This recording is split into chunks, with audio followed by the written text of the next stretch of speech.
Bonjour, nous avons choisi de présenter comme ressource pour notre cours de FLE en école officielle de langue le magazine Ça m'intéresse. Pourquoi ce magazine? Nous avons choisi ce magazine parce que c'est un magazine qui intéresse un petit peu tout le monde. C'est un magazine qui traite de sujets d'actualité, qui fait de la vulgarisation scientifique, qui parle de sujets de société, qui parle un petit peu d'art, de la langue française, des cultures, etc. Il est très intéressant parce qu'il va nous permettre de travailler avec tous les publics, selon le document que l'on va prendre dans le magazine. Premier document intéressant que l'on retrouve dans tous les numéros, c'est une infographie. Alors l'infographie, c'est très intéressant pour travailler avec des petits niveaux. À partir de la fin d'un niveau A1, un niveau A2, un niveau B1 également. C'est très intéressant parce qu'il nous permet d'introduire du lexique et donc de donner du vocabulaire et de la matière donc, pour parler en production orale aux élèves. Et bien évidemment, les sujets sont variés. Ici, c'est le camping. Donc, si on parle des vacances, par exemple, ça peut être un sujet. Ici, l'impact écologique, Internet. On a également la France, le pays du vin. Voilà, faites vos jeux. Ici, on parle plutôt des jeux de hasard, etc. Donc, c'est un document qui est très intéressant donc, pour apporter du vocabulaire et pour ensuite faire un petit débat, une production orale qui se fera soit à partir de questions élaborées par le professeur, soit de manière plus informelle, parce qu'il m'est arrivé des fois que les élèves, de manière naturelle, commencent à échanger sur le sujet, et c'est encore mieux.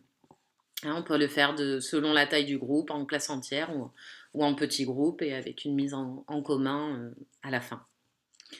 Deuxième document, deuxième rubrique qui est présente dans chaque numéro, c'est la dernière page du magazine. Il s'agit d'une rubrique intitulée Le monde est fou. Qu'est-ce qu'il y a dans cette rubrique? Ce sont des faits divers. Donc c'est intéressant parce que ce sont des petits, donc des faits divers. Les faits divers par excellence, c'est court. C'est intéressant pour travailler plutôt pour un niveau B1. En plus, c'est normalement quelque chose que l'on doit travailler, le fait divers, au niveau B1, mais qui peut être adapté selon le niveau, la difficulté du texte, un niveau fin A2 ou B2. Ce qui est intéressant, c'est qu'ils viennent par thème. Donc ici, c'est le ridicule, l'autre c'est sur les oiseaux, ça peut être aussi sur l'amour, la peur.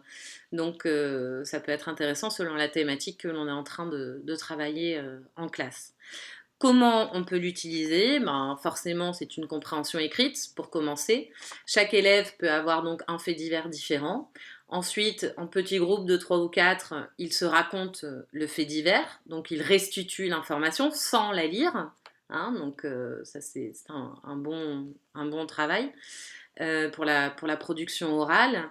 Et puis ensuite, il peut se créer un débat, pareil, de manière informelle, chacun donne son point de vue, ou bien on peut projeter au tableau des questions sur un PowerPoint pour les aider à animer un petit peu le débat.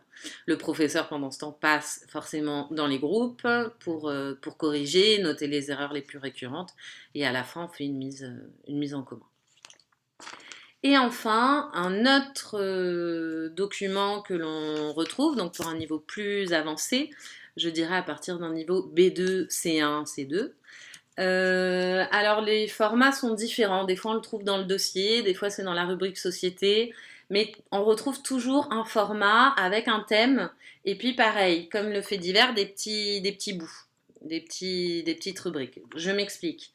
Ici, par exemple, 12 infos insolites sur l'amour. Hein, souvent, ils ont du mal à parler d'amour, mais c'est un bon moyen de les faire parler. Donc, viennent en fait des mini-articles. Hein, ce qui est intéressant, c'est la taille. C'est-à-dire qu'on va reprendre la même idée, ils vont lire, compréhension, en individuel, ensuite ils vont le raconter en petits groupes, en donnant et donner leur point de vue à la fin, et ensuite s'ensuit un petit débat entre les apprenants. Beaucoup de sujets différents. Ici, par exemple, c'est les Italiens en 10 idées reçues. Alors là, on rajoute en plus que les autres élèves peuvent dire si c'est vrai, si c'est faux, et l'apprenant dit la bonne réponse par la suite. Ça peut être pour travailler sur les clichés. On a également la théorie de l'évolution en 10 idées reçues, 7 bonnes raisons d'être de mauvaise humeur. Voilà, ce sont des sujets où tout le monde, quel que soit ce qu'il fait dans la vie, peut avoir des choses à dire. C'est ça qui nous intéresse en école officielle de langue. Ensuite, qu'est-ce que je fais matériellement? C'est par exemple 10 conseils pour booster son cerveau à tout âge. Donc pareil, hein, ce sont donc les mini-articles. Ce que je fais, c'est que donc je photocopie et puis je l'agrandis pour que chaque apprenant ait son article voilà, plus en grand. Parce que c'est parfois avec les personnes âgées, c'est écrit un petit peu petit dans le magazine. Et enfin, je rajouterais quand même un 4e document. Ça dépend. Ce n'est pas dans tous les numéros.